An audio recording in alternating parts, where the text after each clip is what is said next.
ನಮ್ಮೆಲ್ಲರ ಬದುಕು ನಮ್ಮ ಆಲೋಚನೆಗಳ ಪ್ರತಿಬಿಂಬ ಅಲ್ವೇ? ಆದರೆ ಆ ಆಲೋಚನೆಗಳನ್ನೇ ಸೃಷ್ಟಿಸುವ ನಮ್ಮ ಮೆದುಳಿನ ರಚನೆಯನ್ನು ನಾವೇ ಬದಲಾಯಿಸಬಹುದು ಮತ್ತು ನಮ್ಮ ಜೀವನವನ್ನು ಸಂಪೂರ್ಣವಾಗಿ ನಮ್ಮ ನಿಯಂತ್ರಣಕ್ಕೆ ತೆಗೆದುಕೊಳ್ಳಬಹುದು ಎಂಬ ಅದ್ಭುತ ರಹಸ್ಯ ನಿಮಗೆ ತಿಳಿದಿದೆಯೇ? ಹೌದು ಸ್ನೇಹಿತರೆ, ಇದು ಕೇವಲ ಕಲ್ಪನೆಯಲ್ಲ, ಬದಲಾಗಿ ಸಾಬೀತಾದ ವಿಜ್ಞಾನ. ನಮಸ್ಕಾರ ಸ್ನೇಹಿತರೆ, ನಿಮ್ಮೆಲ್ಲರಿಗೂ ಪುಸ್ತಕಧಾರೆ ವಾಹಿನಿಗೆ ಆತ್ಮೀಯ ಸ್ವಾಗತ. ಇಂದಿನ ಈ ವಿಶೇಷ ಸಂಚಿಕೆಯಲ್ಲಿ ನಾವು ಜಾನ್ ಬಿ ಆರ್ಡನ್ ಅವರು ಬರೆದಿರುವ ರಿವೈರ್ ಯುವರ್ ಬ್ರೈನ್ ಎಂಬ ಅತ್ಯದ್ಭುತ ಪುಸ್ತಕದ ಸಂಪೂರ್ಣ ಸಾರಾಂಶವನ್ನು ನಿಮ್ಮ ಮುಂದೆ ತರುತ್ತಿದ್ದೇವೆ. ದಯವಿಟ್ಟು ಈ ವಿಡಿಯೋವನ್ನು ಕೊನೆಯವರೆಗೂ ವೀಕ್ಷಿಸಿ, ಏಕೆಂದರೆ ಈ ಮಾಹಿತಿ ನಿಮ್ಮ ಜೀವನವನ್ನು ನೋಡುವ ದೃಷ್ಟಿಕೋನವನ್ನೇ ಬದಲಾಯಿಸಲಿದೆ. ಹಿಂದೆಲ್ಲ ವಿಜ್ಞಾನಿಗಳು ನಮ್ಮ ಮೆದುಳು ಒಂದು ಯಂತ್ರದಂತೆ, ಒಮ್ಮೆ ಪೂರ್ಣವಾಗಿ ಬೆಳೆದ ನಂತರ ಅದನ್ನು ಬದಲಾಯಿಸಲು ಸಾಧ್ಯವಿಲ್ಲ ಎಂದು ನಂಬಿದ್ದರು. ನಾವು ಹುಟ್ಟುವಾಗ ಹೇಗಿರುತ್ತೇವೆಯೋ ಸಾಯುವಾಗಲೂ ಅದೇ ಮನಸ್ಥಿತಿಯೊಂದಿಗೆ ಸಾಯುತ್ತೇವೆ ಎಂಬುದು ಅವರ ವಾದವಾಗಿತ್ತು. ಆದರೆ ನರವಿಜ್ಞಾನದ ಹೊಸ ಸಂಶೋಧನೆಗಳ ಪ್ರಕಾರ ನಮ್ಮ ಮಿದುಳು ನಿರಂತರವಾಗಿ ಬದಲಾಗುವ ಗುಣವನ್ನು ಹೊಂದಿದೆ. ಇದನ್ನು ನ್ಯೂರೋಪ್ಲಾಸ್ಟಿಸಿಟಿ ಎಂದು ಕರೆಯಲಾಗುತ್ತದೆ. ನಮ್ಮ ಆಲೋಚನೆಗಳು, ನಮ್ಮ ನಡವಳಿಕೆಗಳು ಮತ್ತು ನಮ್ಮ ದೈನಂದಿನ ಅನುಭವಗಳ ಆಧಾರದ ಮೇಲೆ ನಾವು ನಮ್ಮ ಮಿದುಳಿನ ನರಕೋಶಗಳನ್ನು ಹೊಸದಾಗಿ ಜೋಡಿಸಬಹುದು. ನಮ್ಮ ಮಿದುಳು ಕೇವಲ 3 ಪೌಂಡ್ ತೂಕವಿದ್ದರೂ ಇದು ಇಡೀ ಬ್ರಹ್ಮಾಂಡದಲ್ಲಿಯೇ ಅತ್ಯಂತ ಸಂಕೀರ್ಣವಾದ ಅಂಗವಾಗಿದೆ. ಇದರಲ್ಲಿ 100 ಬಿಲಿಯನ್ನಷ್ಟು ನರಕೋಶಗಳು ಅಥವಾ ನ್ಯೂರಾನ್ಗಳಿವೆ. ಈ ನ್ಯೂರಾನ್ಗಳು ಮಿದುಳಿನ ವಿವಿಧ ಭಾಗಗಳಲ್ಲಿ ಗುಂಪುಗಳಾಗಿ ಕಾರ್ಯನಿರ್ವಹಿಸುತ್ತವೆ. ಮಿದುಳಿನ ಪ್ರತಿ ಅರ್ಧಗೋಳವು 4 ಪ್ರಮುಖ ಭಾಗಗಳನ್ನು ಹೊಂದಿದೆ. ಅವುಗಳೆಂದರೆ ಫ್ರಂಟಲ್, ಪೆರೈಟಲ್, ಟೆಂಪೊರಲ್ ಮತ್ತು ಆಕ್ಸಿಪಿಟಲ್. ಇಲ್ಲಿ ನೀವು ಗಮನಿಸಬೇಕಾದ ಪ್ರಮುಖ ವಿಷಯವೆಂದರೆ ನಮ್ಮ ಆಲೋಚನೆಗಳು ಹೇಗೆ ನರಕೋಶಗಳ ಮೇಲೆ ಪ್ರಭಾವ ಬೀರುತ್ತವೆ ಎನ್ನುವುದು. ಜೊತೆಗೆ ನಮ್ಮ ಮಿದುಳಿನಲ್ಲಿ 60ಕ್ಕೂ ಹೆಚ್ಚು ವಿಧದ ನ್ಯೂರೋ ಟ್ರಾನ್ಸ್ಮಿಟರ್ಗಳಿವೆ. ಇವುಗಳಲ್ಲಿ ಮುಖ್ಯವಾದವು ಸೆರೋಟೋನಿನ್, ಡೋಪಮೈನ್ ಮತ್ತು ನಾರ್ಪೈನ್ಫ್ರಿನ್. ಸೆರೋಟೋನಿನ್ ಕಡಿಮೆಯಾದರೆ ಆತಂಕ ಮತ್ತು ಖಿನ್ನತೆ ಉಂಟಾಗುತ್ತದೆ. ಡೋಪಮೈನ್ ನಮ್ಮ ಗಮನ ಮತ್ತು ಏಕಾಗ್ರತೆಗೆ ಅಪಾರವಾಗಿ ಸಹಾಯ ಮಾಡುತ್ತದೆ. ನಾರ್ಪೈನ್ಫ್ರಿನ್ ನಮ್ಮ ಜಾಗರೂಕತೆಯನ್ನು ಹೆಚ್ಚಿಸುತ್ತದೆ.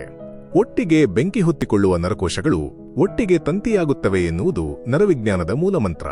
ಅಂದರೆ ನೀವು ಒಂದೇ ವಿಷಯವನ್ನು ಪದೇ ಪದೇ ಯೋಚಿಸಿದಾಗ ಆ ಆಲೋಚನೆಗೆ ಸಂಬಂಧಿಸಿದ ನರಕೋಶಗಳ ಬಂಧ ಗಟ್ಟಿಯಾಗುತ್ತದೆ.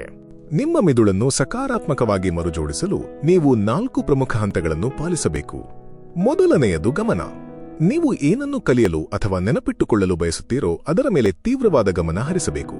ನಮ್ಮ ಮಿದುಳು ಏಕಕಾಲದಲ್ಲಿ ಲಕ್ಷಾಂತರ ವಿಷಯಗಳನ್ನು ನೆನಪಿಟ್ಟುಕೊಳ್ಳಲು ಸಾಧ್ಯವಿಲ್ಲ. ಹಾಗಾಗಿ ನಿಮಗೆ ಬೇಕಾದ ವಿಷಯದ ಮೇಲೆ ಮಾತ್ರ ದೃಷ್ಟಿ ಕೇಂದ್ರೀಕರಿಸಿ. ಧ್ಯಾನ ಮಾಡುವುದರಿಂದ ಇದು ಸಾಧ್ಯವಾಗುತ್ತದೆ. ಧ್ಯಾನವು ನಮ್ಮನ್ನು ಪ್ರಸ್ತುತ ಕ್ಷಣದಲ್ಲಿರಿಸುತ್ತದೆ ಮತ್ತು ಹೊಸ ನರಕೋಶಗಳ ಸಂಪರ್ಕಕ್ಕೆ ನಾಂದಿ ಹಾಡುತ್ತದೆ.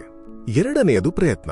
ತೀವ್ರವಾದ ಏಕಾಗ್ರತೆಯೊಂದಿಗೆ ಹೊಸ ವಿಷಯಗಳನ್ನು ಕಲಿಯಲು ಪ್ರಯತ್ನಿಸಿದಾಗ ಮಿದುಳು ಹೆಚ್ಚು ಗ್ಲೂಕೋಸ್ ಅನ್ನು ಬಳಸಿಕೊಳ್ಳುತ್ತದೆ ಮತ್ತು ಹೊಸ ಸಂಪರ್ಕಗಳನ್ನು ಸೃಷ್ಟಿಸುತ್ತದೆ. ಆರಂಭದಲ್ಲಿ ಇದು ಕಷ್ಟ ಎನಿಸಬಹುದು. ಮೂರನೆಯದು ಶ್ರಮವಿಲ್ಲದ ಸ್ಥಿತಿ. ಒಮ್ಮೆ ನೀವು ಹೊಸ ನಡವಳಿಕೆಯನ್ನು ರೂಢಿಸಿಕೊಂಡರೆ ನಂತರ ಅದಕ್ಕೆ ಹೆಚ್ಚಿನ ಶಕ್ತಿಯ ಅಗತ್ಯವಿರುವುದಿಲ್ಲ. ಆರಂಭದಲ್ಲಿ ಕಷ್ಟವಾದರೂ ಅಭ್ಯಾಸದಿಂದ ಅದು ಸುಲಭವಾಗುತ್ತದೆ ಮತ್ತು ತಾನಾಗಿಯೇ ನಡೆಯುತ್ತದೆ. ನಾಲ್ಕನೆಯದು ದೃಢತೆ. ನೀವು ಉತ್ತಮವಾಗಲು ಬಯಸುವ ವಿಷಯವನ್ನು ನಿರಂತರವಾಗಿ ಅಭ್ಯಾಸ ಮಾಡುತ್ತಲೇ ಇರಬೇಕು. ಈ 4 ಹೆಜ್ಜೆಗಳು ನಿಮ್ಮ ಜೀವನವನ್ನು ಪರಿವರ್ತಿಸುವ ಶಕ್ತಿ ಹೊಂದಿವೆ. ನಮ್ಮ ಮಿದುಳಿನಲ್ಲಿರುವ ಅಮಿಗ್ಡಾಲಾ ಎಂಬ ಭಾಗವು ನಮ್ಮ ಭಯ ಮತ್ತು ಒತ್ತಡವನ್ನು ನಿಯಂತ್ರಿಸುತ್ತದೆ. ಹಲವು ಬಾರಿ ನಾವು ನಮ್ಮ ಭಾವನೆಗಳನ್ನು ಮುಕ್ತವಾಗಿ ವ್ಯಕ್ತಪಡಿಸಲು ಹೆದರುತ್ತೇವೆ. ಸಾರ್ವಜನಿಕವಾಗಿ ಮಾತನಾಡಲು ಭಯಪಡುತ್ತೇವೆ. ಈ ಭಯವನ್ನು ಜಯಿಸಲು ನಾವು ಅಮಿಗ್ಡಾಲಾವನ್ನು ನಿಯಂತ್ರಿಸಬೇಕು. ಒತ್ತಡದಿಂದ ಓಡಿ ಹೋಗುವ ಬದಲು ಅದನ್ನು ಮುಖಾಮುಖಿಯಾಗಿ ಎದುರಿಸಲು ಕಲಿಯಬೇಕು.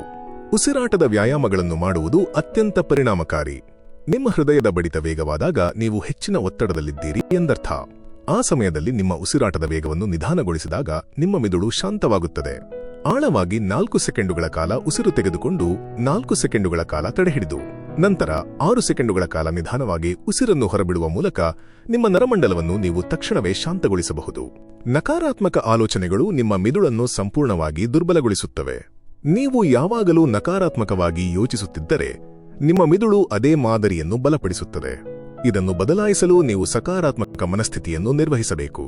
ಒಂದು ವೇಳೆ ನಿಮಗೆ ಖುಷಿಯಿಲ್ಲದಿದ್ದರೂ ಸಂತೋಷವಾಗಿರುವಂತೆ ನಟಿಸಿ. ಮುಖದ ಸ್ನಾಯುಗಳು ನಗುವಿನ ಭಂಗಿಯಲ್ಲಿದ್ದಾಗ ಮಿದುಳಿಗೆ ಸಕಾರಾತ್ಮಕ ಸಂದೇಶ ರವಾನೆಯಾಗುತ್ತದೆ. ಹಗಲಿನಲ್ಲಿ ಬರುವ ನೈಸರ್ಗಿಕ ಬೆಳಕಿನಲ್ಲಿ ಸಮಯ ಕಳೆಯುವುದು ಮತ್ತು ವಿಟಮಿನ್ ಡಿ ತೆಗೆದುಕೊಳ್ಳುವುದು ನಿಮ್ಮ ಮನಸ್ಥಿತಿಯನ್ನು ಅತ್ಯುತ್ತಮಗೊಳಿಸುತ್ತದೆ. ಪ್ರತಿದಿನ ವ್ಯಾಯಾಮ ಮಾಡುವುದರಿಂದ ನ್ಯೂರೋಜೆನೆಸಿಸ್ ಪ್ರಕ್ರಿಯೆ ಚುರುಕುಗೊಳ್ಳುತ್ತದೆ. ಕಪ್ಪು ಮತ್ತು ಬಿಳಿ ಆಲೋಚನೆಗಳನ್ನು ಬಿಟ್ಟುಬಿಡಿ. ಎಲ್ಲವೂ ಒಳ್ಳೆಯದು ಅಥವಾ ಎಲ್ಲವೂ ಕೆಟ್ಟದ್ದು ಎಂಬ ತೀವ್ರವಾದ ಆಲೋಚನೆಗಳು ಖಿನ್ನತೆಗೆ ದಾರಿ ಮಾಡಿಕೊಡುತ್ತವೆ.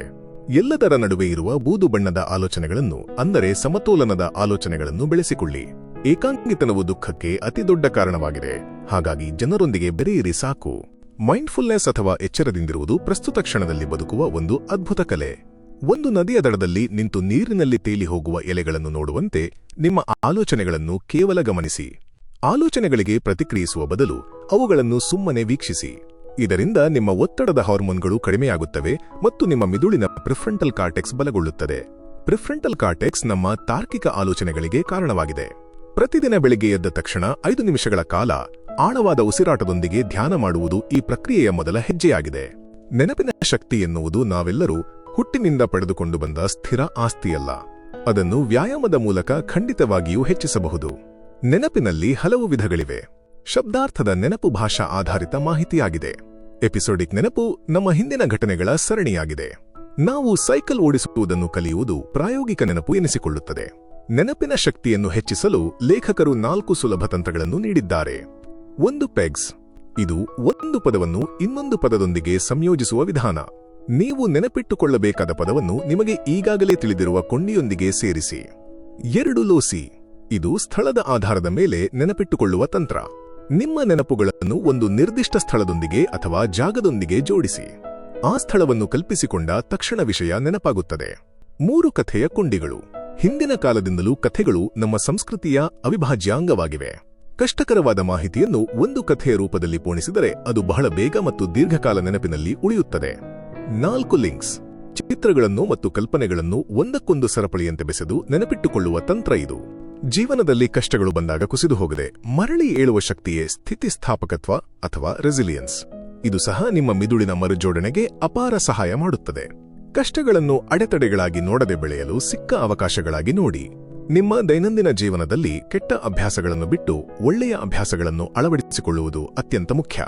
ಅಭ್ಯಾಸಗಳು ಸೂಚನೆ, ವಾಡಿಕೆ ಮತ್ತು ಪ್ರತಿಫಲ ಎಂಬ 3 ಹಂತಗಳಲ್ಲಿ ಕೆಲಸ ಮಾಡುತ್ತವೆ. ಒತ್ತಡ ಬಂದಾಗ ಜಂಕ್ ಫುಡ್ ತಿನ್ನುವ ಬದಲು ವ್ಯಾಯಾಮ ಮಾಡುವ ಹೊಸ ಅಭ್ಯಾಸವನ್ನು ರೂಢಿಸಿಕೊಳ್ಳಿ. ಕ್ರಮೇಣ ನಿಮ್ಮ ಮಿದುಳು ಈ ಹೊಸ ಅಭ್ಯಾಸಕ್ಕೆ ಒಗ್ಗಿಕೊಳ್ಳುತ್ತದೆ. ನಿಮ್ಮ ಆಹಾರ ಪದ್ಧತಿ ನಿಮ್ಮ ಮಿದುಳಿನ ಕಾರ್ಯಕ್ಷಮತೆಯ ಮೇಲೆ ನೇರ ಪ್ರಭಾವ ಬೀರುತ್ತದೆ. ಬೆಳಗಿನ ಉಪಾಹಾರವನ್ನು ಎಂದಿಗೂ ತಪ್ಪಿಸಬೇಡಿ. ನಿಮ್ಮ ಉಪಾಹಾರದಲ್ಲಿ ಪ್ರೋಟೀನ್ ಮತ್ತು ಸಂಕೀರ್ಣ ಕಾರ್ಬೋಹೈಡ್ರೇಟ್ಗಳು ಇರಲಿ. ಅತಿಯಾದ ಸಕ್ಕರೆಯ ಸೇವನೆ ಮಿದುಳಿಗೆ ಹಾನಿಕಾರಕ, ಏಕೆಂದರೆ ಇದು ಸ್ಪಷ್ಟವಾಗಿ ಆಲೋಚಿಸುವ ಸಾಮರ್ಥ್ಯವನ್ನು ಕುಗ್ಗಿಸುತ್ತದೆ. ಮಧ್ಯಾಹ್ನದ ಊಟದಲ್ಲಿ ಕಾರ್ಬೋಹೈಡ್ರೇಟ್ಗಳಿಗಿಂತ ಪ್ರೋಟೀನ್ ಹೆಚ್ಚಾಗಿರಲಿ. ರಾತ್ರಿಯ ಊಟ ಹಗುರವಾಗಿರಲಿ. ಪ್ರತಿದಿನ ಕನಿಷ್ಠ 15 ರಿಂದ 20 ನಿಮಿಷ ವಾಕಿಂಗ್ ಮಾಡಿ. ನಿದ್ರೆ ಮಿದುಳಿಗೆ ಅತ್ಯಗತ್ಯ. ಪ್ರತಿದಿನ 8 ರಿಂದ 9 ಗಂಟೆಗಳ ಕಾಲ ಚೆನ್ನಾಗಿ ನಿದ್ರೆ ಮಾಡಿ.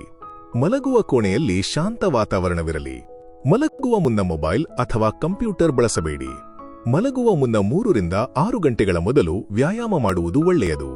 ಮಲಗುವ 5 ಗಂಟೆಗಳ ಮೊದಲು ಮದ್ಯಪಾನ ಮಾಡಬಾರದು. ದೇಹದ ಉಷ್ಣತೆಯನ್ನು ತಂಪಾಗಿರಿಸಿಕೊಳ್ಳಿ. ಈ ಎಲ್ಲಾ ಸಣ್ಣ ಸಣ್ಣ ಬದಲಾವಣೆಗಳು ನಿಮ್ಮ ಮಿದುಳಿನ ಶಕ್ತಿಯನ್ನು ಇಮ್ಮಡಿಗೊಳಿಸುತ್ತವೆ. ಸ್ನೇಹಿತರೆ, ನಿಮ್ಮ ಆಲೋಚನೆಗಳು ನಿಮ್ಮ ಮಿದುಳನ್ನು ರೂಪಿಸುತ್ತವೆ ಮತ್ತು ಆ ನಿಮ್ಮ ಮಿದುಳು ನಿಮ್ಮ ಭವಿಷ್ಯದ ಬದುಕನ್ನು ರೂಪಿಸುತ್ತದೆ.